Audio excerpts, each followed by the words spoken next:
हम पितृपक्ष की कथा का श्रवण करेंगे। इस कथा को सुनने से पितरों की आत्मा को शांति मिलती है और सुनने वाले लोगों का मन शांत होता है और सभी प्रकार के पितृ दोषों से मुक्ति मिलती है। दोस्तों, पितर कभी भी अपनी संतानों को परेशान नहीं करना चाहते।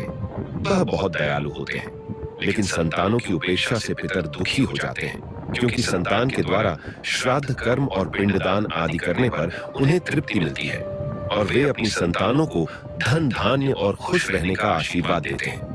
पितर ये कभी नहीं चाहते कि उनकी संतानें उनको तृप्त करने के लिए बहुत कुछ करें, बल्कि वो तो श्रद्धा भाव के साथ किए गए थोड़े बहुत को भी खुशी के साथ स्वीकार कर लेते हैं। कहा जाता है कि श्रद्धा के बिना श्राद्ध अधूरा होता है और इसी श्राद्ध पक्ष से जुड़ी है कुछ पौराणिक कथाएं।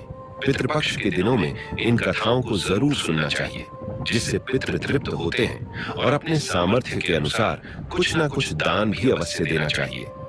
दोस्तों, पितृपक्ष 16 दिनों के ही क्यों होते हैं, उससे कम या ज्यादा क्यों नहीं होते? तो इसके बारे में जो सबसे प्रचलित कथा है वो महाभारत काल से जुड़ी है। दोस्तों, वीडियो शुरू करने से पहले एक छोटा सा निवेदन है कि कमेंट में जय पितृदेव अवश्य लिखें। घूम फिर कर इसी बात पर आ जाती हैं कि जीवन में दान करने का कितना बड़ा महत्व है और दानों में भी सबसे श्रेष्ठ है अन्न का दान। कितना ही बड़ा से बड़ा पापी क्यों ना हो, अगर उसने अपने जीवन में अपने पापों का प्रायश्चित करते हुए दान कर लिया तो बड़े से बड़ा पाप भी अंत में नष्ट हो जाता है। अपने पापों का प्रायश्चित करने के भी कुछ सत्कर्म बताए गए हैं, जिन्हें आप जरूर जानिएगा। महाभारत में एक ऐसा प्रसंग आता है कि मृत्यु के बाद दानवीर कर्ण को, जिसने अपने सारे जीवन में दान किया और जो अपनी दानवीरता के लिए ही जाना जाता था, उसे सब कुछ दान करने के बाद भी चित्रगुप्त ने मोक्ष देने से इनकार कर दिया था। जब इतना दान करने के बाद भी उन्हें मोक्ष देने से इनकार कर दिया गया तो कर्ण ने चित्रगुप्त से कहा कि मैंने तो अपनी सारी संपदा दान पुण्य में ही समर्पित कर दी, यहाँ तक कि मैंने अपने प्राणों की रक्षा करने वाले कवच और कुंडल भी दान में दे दिए। फिर हे चित्रगुप्त, मुझ पर यह कैसा ऋण शेष रह गया?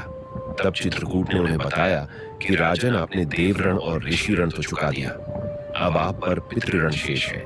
आपको मैं बता दूं कि 3 ऋण हमें जीवन में चुकाने ही होते हैं, जिनमें से यदि एक ऋण भी शेष रह गया तो उसके बदले मोक्ष कभी नहीं मिल सकता और ये तीनों ऋण एक मनुष्य को हमेशा अपने जीवन काल में चुकाने ही चाहिए।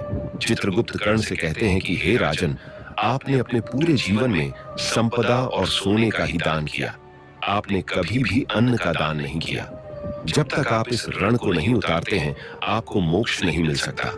आपने कभी भी अपने पितरों के लिए श्राद्ध तर्पण आदि नहीं किया। तब कर्ण ने चित्रगुप्त से कहा कि उन्हें यह ज्ञात ही नहीं था कि उनके पूर्वज कौन थे, इसी कारण उन्हें कुछ दान ही नहीं कर सके। तब चित्रगुप्त ने उन्हें उनकी गलती सुधारने का अवसर दिया और 16 दिनों के लिए पृथ्वी पर वापस भेजा, जहां उन्होंने अपने पूर्वजों को याद करते हुए उनका श्राद्ध कर उन्हें आहार दान किया, तर्पण किया और इन्हीं 16 दिन की अवधि को पितृपक्ष कहा गया। यही कारण है कि साल भर में केवल इन्हीं 16 दिन की अवधि में अपने पितरों को याद करते हुए उनके नाम से जलांजलि, पिंडदान, तर्पण आदि किए जाते हैं।